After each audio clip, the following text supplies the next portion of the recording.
Between 1999 and 2017, in the United States, we lost 700,000 people to drug overdose deaths. 67% of the deaths that occurred in 2017 were opioid related, with approximately 28,466 related to fentanyl, 17,029 related to prescription opioids, and 15,482 related to heroin.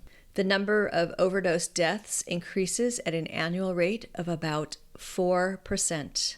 The average life expectancy in the United States declined between 2015 and 2017 due to opioid overdose deaths. In 2019, clinics who dealt with primary care, pain management, or substance abuse disorders saw drastic increases in positive tests for potentially fatal drugs. This is suffering. Addiction is suffering. And we are fortunate today to have Ryan Gray with us to share his own story of suffering and his way out of suffering. Hi, it's Margaret Maloney, and welcome to the Death Dhamma podcast. I'm a Buddhist practitioner out here in the world, having experienced the loss of my loved ones and knowing how much my Buddhist practice helped me on my grief journey. And now, together, we have this safe space to discuss death, dying, grief, and the Buddhist teachings that help us really understand attachment, impermanence, being compassionate, being death ready, what it means to live a life so that we can have a peaceful death. Yep, it's a big topic, and we're going to take it on together. Let's go.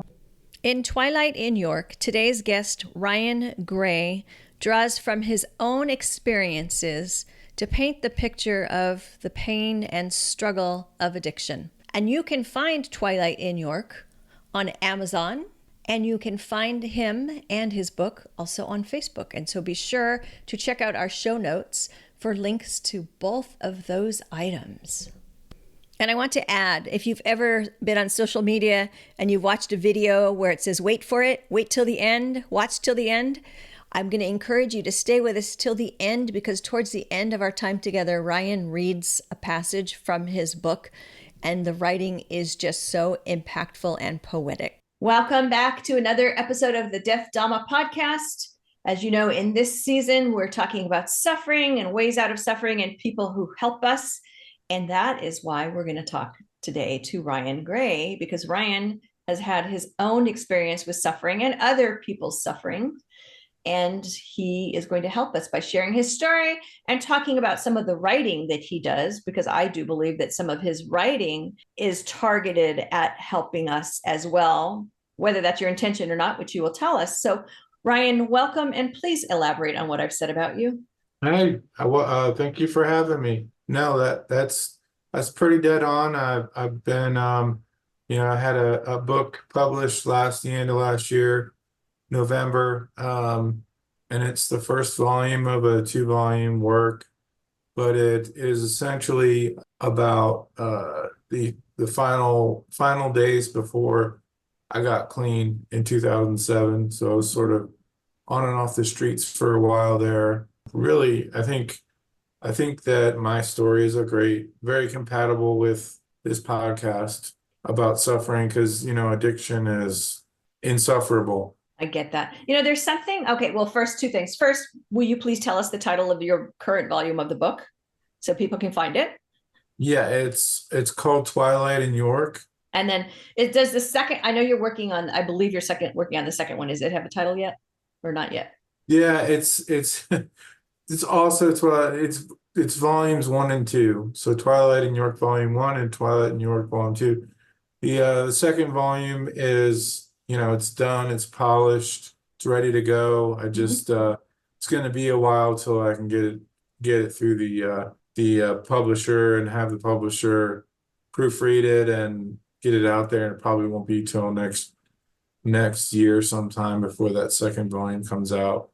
All right. We'll keep an eye open for it. I guess sometime we can have a whole other discussion on the suffering that comes with writing and publishing. I'm sorry to say it that way, because it's a lot. And I don't think people know that until they get into it, right?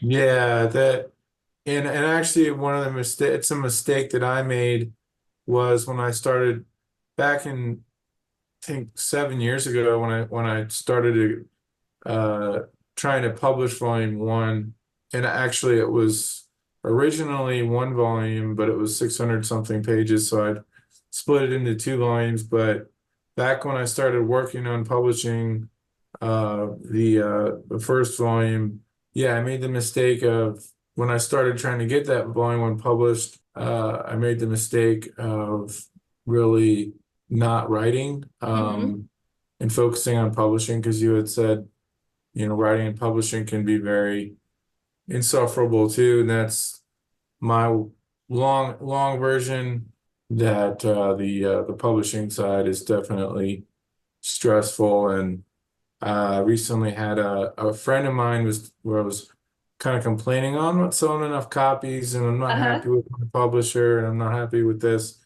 and that." And he was paraphrasing somebody else, but I think it was something he read, that success is not measured in the number of books sold, or the publishing Mhm. of the book. It's in the success is in the work. So Oh. anybody anybody out there who's writing and publishing, like, writing is much more important. Don't Mhm. stop writing just because you're publishing. That's what I did. Oh, That I was see what you're saying. that was Right, my like mistake. keep actively writing. That is, thank you. I personally find that useful.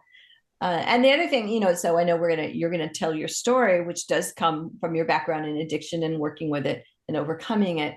And there's a phrase I say sometimes, and I might not be appropriate, so I'm looking to you for your guidance. Something what I say when people talk about addiction is I say, well, I've never met a happy addict, because I think some people confuse it with partying. I feel Uh, like people who haven't been exposed to somebody who's battled with addiction confuse it with like, oh, that person just can't stop partying. And I guess my take always was, I've never met a happy addict. Like they're not partying, they're masking. But with that, why don't you yeah, jump in and share? Because you are the one who really has the experience here, and you have your sure. story. Yeah, I'm just thinking about what you said. I think that's what you've touched on, though, is kind of the stigma of addiction. Is what, people think that we're selfish, and that we're doing what we're doing because we get pleasure out of it.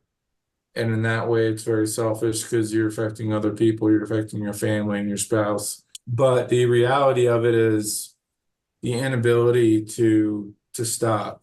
And yeah, So how that long were you? Because you were living, you said like on the street. You were on the street living with addiction. How long?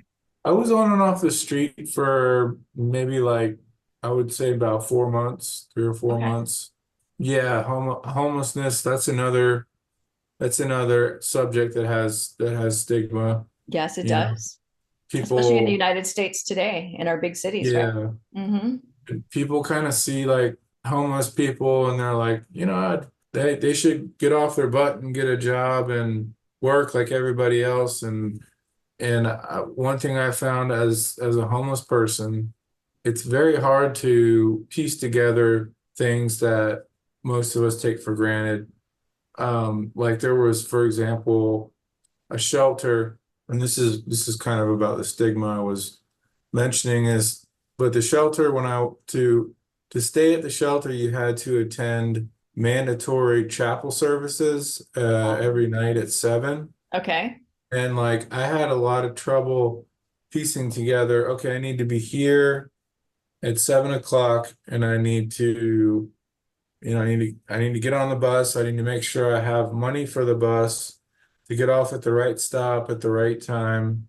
I have to go in, I have to sign, I have to sit through the chapel service, verify that, like, all those sort of minor details. When you're homeless, you're living this moment to moment lifestyle, Mm-hmm. one day at a time, one thing at a time, you smoke one cigarette at a time, because you usually don't have cigarettes. Uh, And it's just very, like, kind of the stigma is when we see homeless people, on the street asking for money. It's just kind of like, why don't they just go get a job, Yes, people do say things like that. And what you're describing to me is that everything is so much more complicated, more challenging, more difficult. Exactly. Mm-hmm. For whatever reason, and I mean, maybe it's my mental health, because I have mental health problems too, but it's a little bit easier today to put things together. But yeah, it's more complex than it appears. I believe you. What brought you to a place where now you are sitting here in front of me and you're an author and you're off the streets? And how did you do that? Tell us more about your journey, please. Sure. Well, I had a lot of treatment. I've come a long way, Mm-hmm. starting from being on the street and not really having anything, not having a job, not having money, not having a home, not having a car, not having anything, not even having health care for my mental illness. Mm-hmm. And I went all the way from that to, today, where I have a car. I have currently I don't have a job, but for the most part I've had a job. Mm-hmm. I went back to school, got my bachelor's degree. But all of those things, really was very gradual, kind of, I usually say baby steps. Okay. It started out with treatment. I think I was in inpatient treatment for about 2 years. And then I was in a group home for mentally ill people Mm-hmm. for about 4.5 years. So a lot of treatment. I have the whole dual diagnosis thing, which is just people who struggle with both mental illness and addiction at the same time, because they're interrelated. So most of that treatment was for they accommodated me with the addiction side, but most of that treatment was for mental illness. Mm-hmm. All the people, the counselors, doctors along the way that helped me, it was very gradual process, but got to where I am, mostly through treatment, for mental illness. Okay. How did you, and I think that there's many people who could use help and don't, I'll say, find their way into help. How did you find your way into the help? How did you get it? And I mean, I don't know if you want to take us, I want to be very respectful because you've had a very difficult journey and it's yours. And I want, you own your story. But Mhm.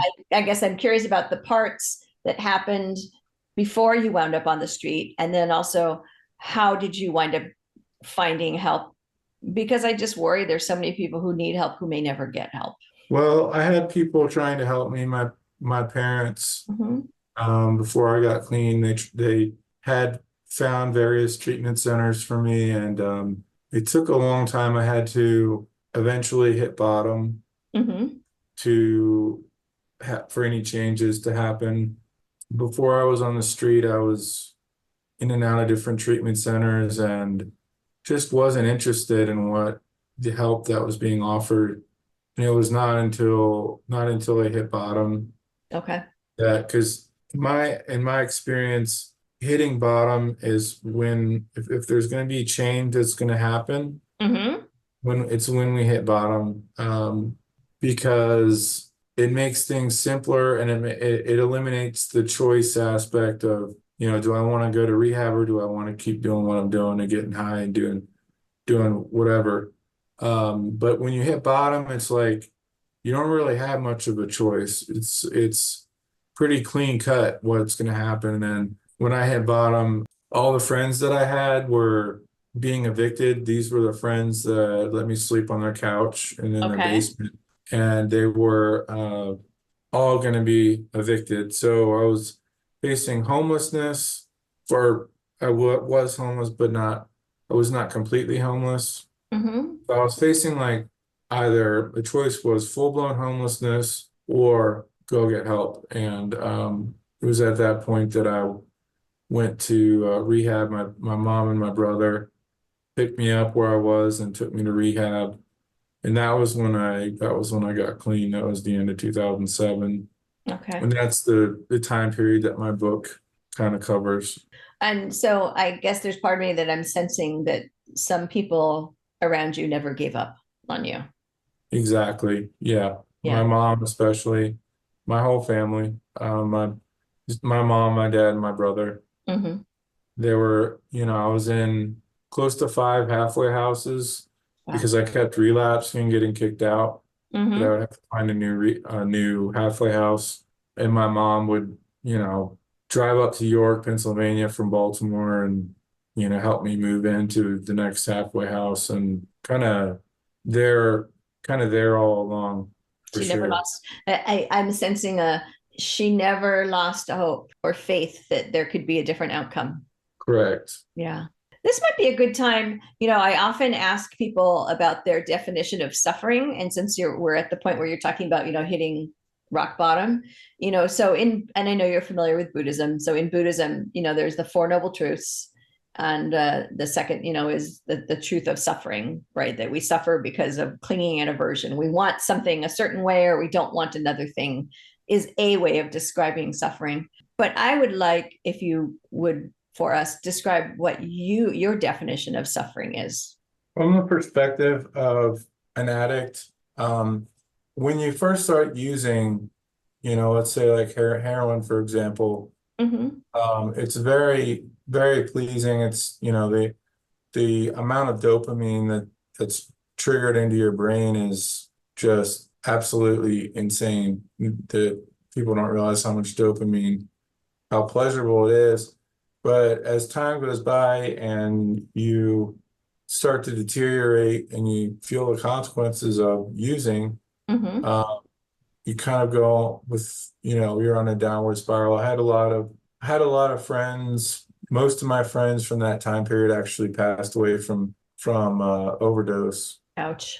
And the suffering is in not being in control. Oh, okay. It becomes to the point where the only thing that your only concern is to score, and being able, I've had people describe, completely like really nice, kind, compassionate people who struggled with addiction, talking about, taking a gun and holding up a store or a bank, and I don't know if there's actually anybody who help a bank, but like, stealing, and they describe, they're holding, like physically holding the gun, Mm-hmm. and they watch their arm go up, and they're like, that's not my arm doing that. That's how overpowering the addiction is.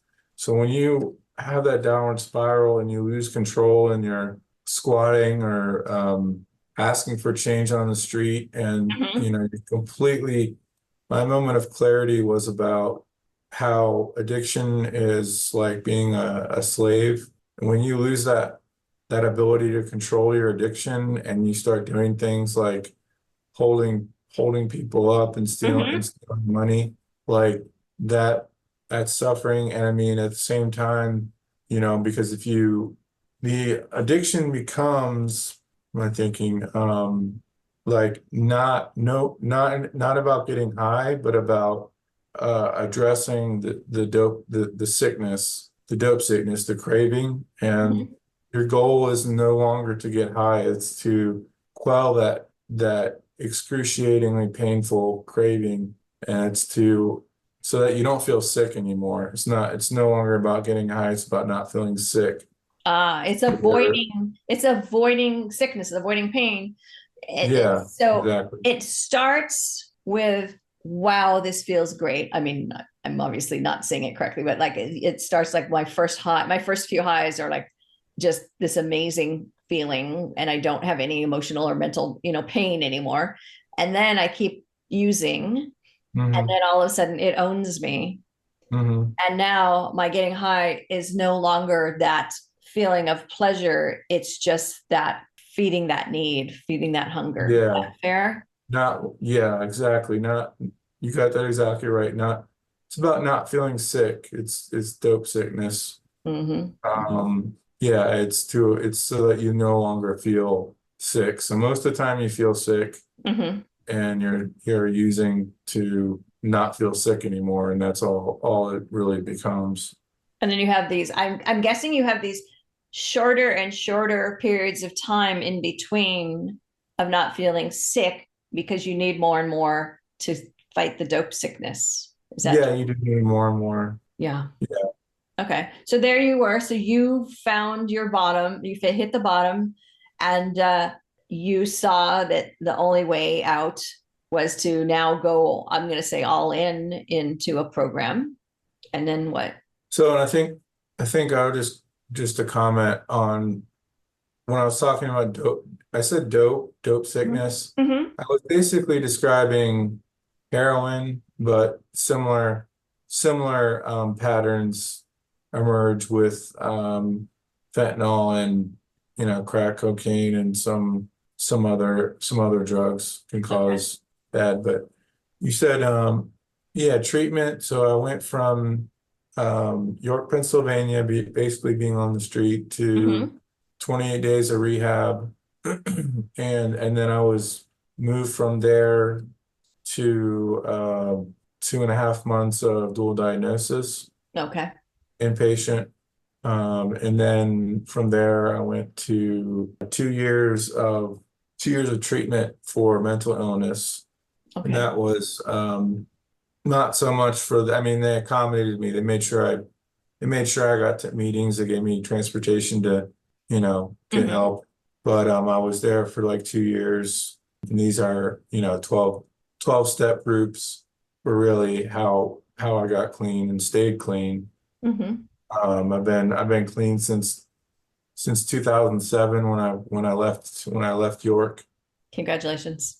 Thank you. Mm-hmm. So yeah, years and years of treatment for mental illness with sort of outside help with 12 step groups. Yeah. So for anyone, and it's likely that anyone who's listening isn't a certain way, but I guess I just want to, go back and interject. So like if anyone is thinking, why don't people just stop? Why do they do this? They can stop anytime they want to. Let's just acknowledge the support system that needed to be in place Hmm. around you to Hmm. make this possible. I mean, you had to do an incredible amount of work, absolutely. And I Hmm. feel like you were able to do this incredible amount of work because of the support system around you. Being in that 28-day program, where they've got you under surveillance, so to speak, to keep you in line. Right, Then being in a location where they make sure you know when your appointments are and that you can get there and that they support you in being in your right, programs and doing the work. And then, beyond that, and then ultimately probably help with getting employment and all those things. Like right. that's a tremendous support structure. That's not just like one day you were like, I'm gonna quit, you know?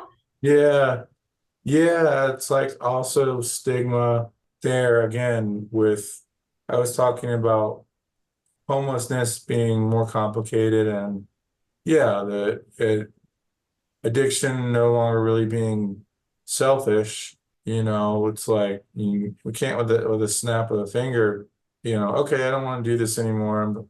I'm disturbing my parents by doing this and I'm gonna stop now. And yeah, it's like it's overpowering and that's why, there's the notion of, higher power, Buddha, God, whatever. Mm-hmm, mm-hmm. Um, Exactly. To give you some place to put something on to say, help me, higher power. I will just yeah, share with you quickly. I had somebody I was very close to once who was in a program and he did not believe much in a higher power. And in hindsight, I think he had a really cool sponsor, and his sponsor just yelled at him one day. He's like, "I don't care. That doorknob could be your higher power because it's certainly in better shape than you are." You know, so yeah, that idea was, and that yeah, that snapped him out of it. He's like, oh yeah, okay. So yeah. yeah. Hmm. I've heard like it's more important to have a higher power than it is to pick the right one or spend a lot of time figuring out which higher power is your higher power.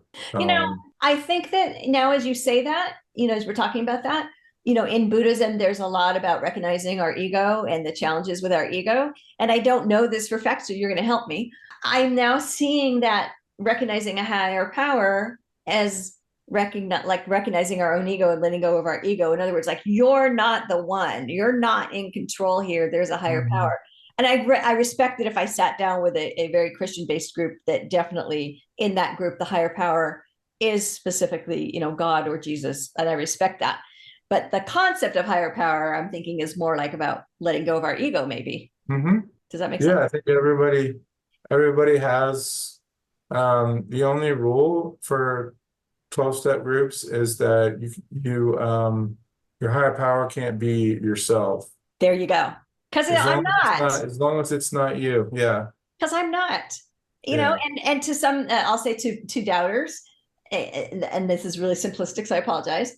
If we all could just do anything anytime, right? Like, if you could have at any time just woken up and said, okay, today I'm not doing drugs. That's it. I'm done forever. Yeah. Completely by yourself. Then wouldn't we all humans be in perfect shape? We'd never be overweight. We'd all have like the right amount of body fat level and fitness Uh-huh. level, and we wouldn't eat too much sugar. And like, as humans, that's not who we are. And so, if Mhm. I looked at somebody and said like, hey, he could stop anytime he wants to. Yeah, I just ate a piece of cake because I eat too much sugar. So who am I to judge? Mhm.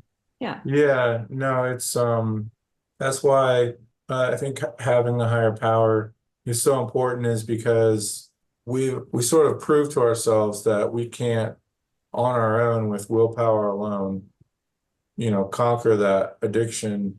It's too overpowering. It's stronger than we are. And I always thought of that as being like the perfect argument for having a higher power is, well, I've already shown myself that I'm not as powerful as this addiction is. It overpowers me and I can't control it myself. But if I have a higher power, that kind of changes things. Mm-hmm. Um, the higher power can do that. It must be very humbling. Yeah. So you Yeah. become sober, which, lots of work, and still you continue to work. And you decide to write, and your writing is telling your story. It's also helping others, I think. So at what point did you begin to go down that path? Um, I think that when I wrote the Twilight in New York, I think I had a basic idea that I was writing out my story. A lot of 12-step groups. I think it just if when you're clean and sober for long enough, you develop that understanding that I can't I can't stay sober unless I'm helping somebody else hold it. I think the expression is like we can only hold on to it by giving it away. Okay. It's about being sober, being clean. It's about helping the next person that needs help. I think as I wrote my book, I think I developed pretty quickly that I wanted to help people. I think that was a part of it probably from the get-go. Is I wanted to write a book that not only was going to help people, but was something that had some kind of sort of literary merit. A book, sort of a classic sense of what you would say a book is. Mm-hmm. I remember early on when I was in dual diagnosis, they started at the dual diagnosis facility. They started sort of giving me responsibilities with regards to some of the other patients, Mm-hmm. check up on them and run some of the groups there. Just sort of kind of evolved. Do you think, is it fair to say that when you reach that point where you're given responsibilities to help others, that taught you that helping others was an important part of your path? Hmm. Okay. Yeah, All right. yeah. I think it's just a understand. It's just a part of what it means to be clean and sober. Is that you can't, like I said, you can't hold on to it by giving it away. Mm-hmm. And it leads me to something I like to ask people like yourself who are, because you are by being your living messenger, by being a living messenger, you are helping others with their suffering. And so one of the questions I ask often is, what do you do to keep to keep yourself strong so that you can keep helping others? How do you keep your reserves up?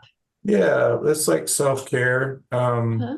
I had one job where I was working in a rehab as a behavioral health tech, you know, keeping eyes on everybody, doing groups. After that, I was a peer support specialist running groups. And so self-care is about the idea that you can't care for somebody else unless you're able to be taking care of yourself Mm-hmm. first and foremost. So being on top of, my own recovery by going to 12-step groups, that's probably the main thing. Yeah, Stay connected with like-minded individuals. right, Yeah, right. that makes sense. People who are sharing the path with you Hmm. and you with them. See, is there something you would like to tell us, or a tip or a message you would like to give us that, maybe I didn't ask you, and maybe there's something you want to make sure that the people who are listening know? Actually, I was hoping that I could share a passage from my book. That would be amazing. Please do. Okay, so this is chapter 11, volume 1, and I'll just start reading. We were supposed to meet at the same tattoo parlor, the one right next to the meeting, our usual meeting spot. And she made me promise I would come. It was the first and only time we planned to do something beyond spend time in her garage or look at tattoo art, like an unofficial date. I took the bus to where we were meeting an hour late. I saw her through the window waiting for me, but I did not get off. And I saw the look on her face as the bus drove past. When it hit her, I was not coming. I saw such pain and terror on her face, a lostness.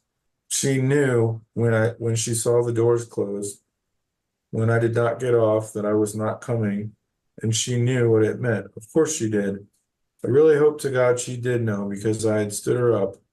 I was afraid I had broken her heart. I saw Lenore's face as I hid mine. It was a face of utter dejection, of heartbreak indescribable I knew I had caused. A face of loss, like the faces of denizens after a town had been burned to the ground or swallowed up in a tidal wave. Catastrophes carrying away all, even the ash and smoke of memories. Loss, tremendous loss, desperately clutched at in the biting cold. I saw in her face whatever crude, despairing, mortal pain preceded grief. And oh, words may contain little, for in their utter failure at the task, their practice and art proven at tremendous lacking, their work is not even enough to betray a semblance of what I saw. Her face, pale and flushed, was a beautiful but morose medley, an ode about an ocean with its bottom carved out by a dull rusted blade. Her eyes were downcast, tethered by the immense, implicable weight of sorrow. Woman, oh woman. Ryan, that's beautiful. And difficultly beautiful, because obviously you're talking about a really painful Yeah, experience, but the way in which you describe it is very, very poetic, very deep. Do you want thank to you. say a little bit more about what's behind that passage? There's a sort of, I guess you could call it a lyricism. I try to make the prose as poetic as I can. Yeah, it's one example, that addict behavior and how it affects others. Mm-hmm. Sort of a almost sobering aspect. Like you're affecting other people besides yourself, and that, Mm-hmm. coming to terms with that. Absolutely. Absolutely. And I have a question. Did you decide at the last minute not to get off the bus, or did you always know you weren't going to get off the bus? Why did you take the bus to the location if you weren't going to get off the bus? Oh, that's a good question. Think back all the way back. That was a long time ago. Mm-hmm. Um, I think I was ambivalent about, I think maybe I had planned on going, and that was why I got on the bus in the first place. But I was ambivalent about it at the same time. Beautiful. Thank you so much. I think that really is helpful and gives everyone a taste of part of why they should read your book. Is there anything else you'd like to let people know or tips you'd like to give? Sure. Yeah, for anybody out there, who has doubts about not believing in themselves so that they could get help or be helped, that help is out there. This goes to show, as far as I've come, I think I sort of pride myself on being an example of everything that's possible, that you can get help. Took me a long time to get where I am. Mm-hmm. Even today, like I had to quit my last job because I was hospitalized for anxiety, and this was the end of last year. So it's mental illness is a daily battle, Okay. and it's a battle that I still today have to fight. And even if you've you know even if I've come a long way today, I still deal with it. You need to keep doing the work. Right. Every day is work to get to be who you are and where you are. It is a constant surveillance of yourself, constant discipline. And I just appreciate and admire you for doing it. And I thank you for it, because you're helping other people in the world by showing them this can happen. This can truly happen. And that's, I think, part of why you agreed to talk today. And I appreciate that. Thank you so much. Of course. Thanks for having me and giving me the opportunity to put my story out there. And I've got books for you, starting with Carpooling with Death, How Living with Death Will Make You Stronger, Wiser, and Fearless, the book that got me going and helped me to discuss going through the death of my loved ones, followed by Sitting with Death, Buddhist insights to help you face your fears and live a peaceful life, based on Season 1 of the Death Dhamma podcast. And just recently, Enlightenment Unleashed, how your pet can lead you to spiritual transformation, because during our lifetime, we may see the rising and ceasing of many pets, and we love them like they are our family. Find these on Amazon.com or come see me at MargaretMaloney.com. You've been listening to the Death Dhamma podcast with your host, Margaret Maloney. Thank you so much for being here. Come find me on MargaretMaloney.com, MargaretMeloni.com. And until we meet again, may you be well, may you be happy, may you be at ease, and may you be free from suffering. Bye for now.